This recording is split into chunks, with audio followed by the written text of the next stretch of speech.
Cronache Trevigiane, un programma in collaborazione con Un'Industria Treviso, Casatella Trevigiana DOP, provincia di Treviso.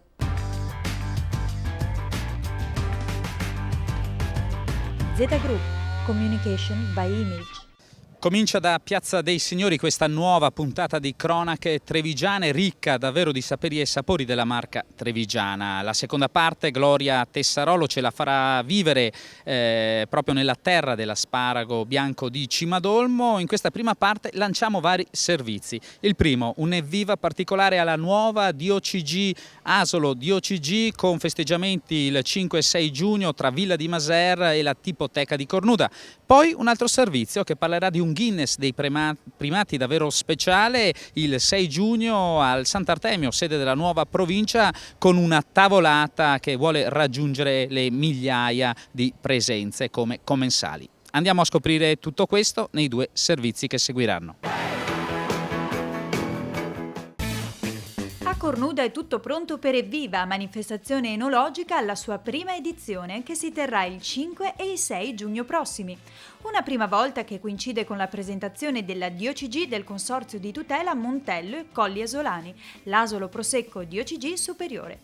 Il sindaco di Cornuda, Marco Marcolin, ci parla degli obiettivi di questa manifestazione. Evviva è un'iniziativa proprio creata da questo comune in collaborazione con le strade del vino e il Consorzio di Tutela Montello e Colli Asolani, ed è nata proprio dalla discussione tra me e la Presidente, proprio per valorizzare in maniera fattiva un prodotto della nostra terra, del nostro territorio, con tutti i comuni limitrofi. Il presidente del Consorzio di Tutela Montello e Colli Asolani, contessa Diamante Luling Buschetti, ci parla con soddisfazione del riconoscimento della DOCG Superiore per l'Asolo Prosecco. È stato un riconoscimento straordinario e ancora più straordinario la parola superiore, che ha premiato tanti anni di fatiche, tanti anni di produzioni più basse, di ricerca di qualità, per far sì che il prosecco della nostra nicchia, perché è una nicchia, abbiamo 3 milioni di bottiglie,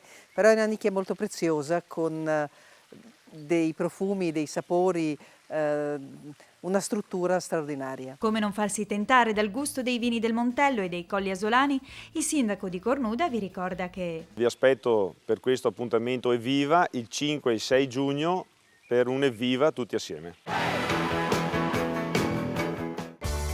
metti una sera a cena, metti alcuni amici, trevigiani doc, che chiacchierando del più e del meno abbiano un'idea geniale e al tempo stesso un po' pazza. Mettere insieme tanti ristoratori, fare un'unica tavolata con migliaia di coperti e servire un pranzo tradizionale a base di prodotti tipici.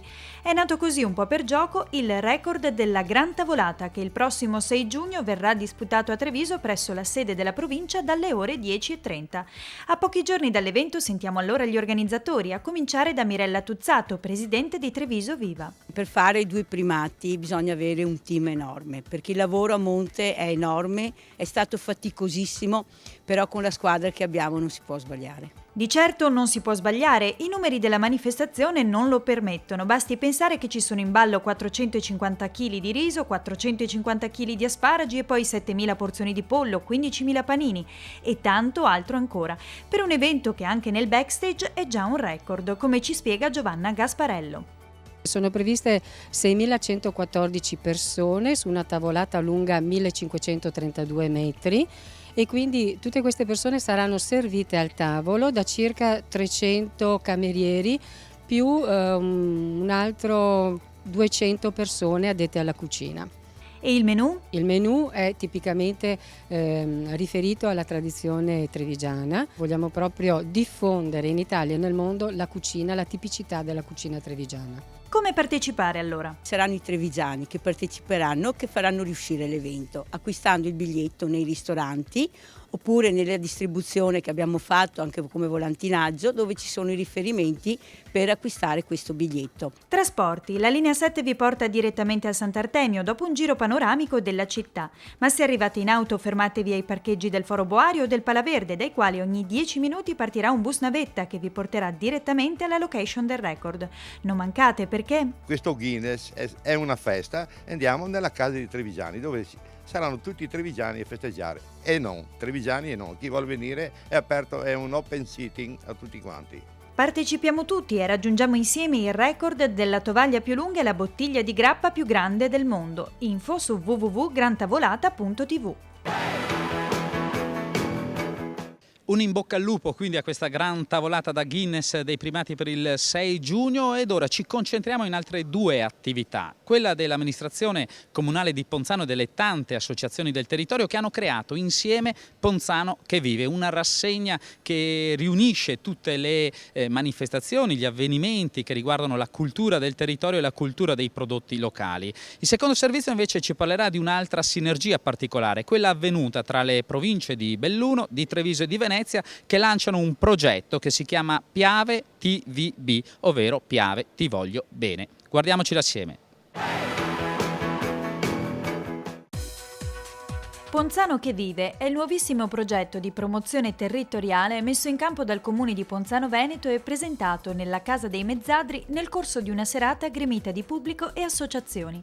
Sentiamo Walter Lucchetta, presidente dell'Ente Palio Paderno. Noi riteniamo che questo Ponzano che vive, promosso dal comune insieme alle associazioni, sia non un tentativo, sia una realtà di messa in rete di una serie di eventi, di una serie di associazioni nelle quali anche il Palio con le sue 3 parrocchie messe assieme, unite da quest'anno assieme, vuole fare la sua parte esaltando la cultura, le nostre radici, esaltando però anche quei prodotti agroalimentari che comunque a Ponzano ci sono. A noi toccherà il compito del miele e abbiamo delle grosse sorprese in serbo di divertimento ma anche di dolce ponzano, di dolce gusto. Simonetta De Marchi, consigliere comunale che ha seguito da vicino il progetto, ci spiega gli obiettivi. L'intento è quello di creare qualcosa in questo comune in modo che ci siano delle opportunità per i ponzanesi e il comune non sia un dormitorio. Andiamo allora a scoprire il calendario degli eventi.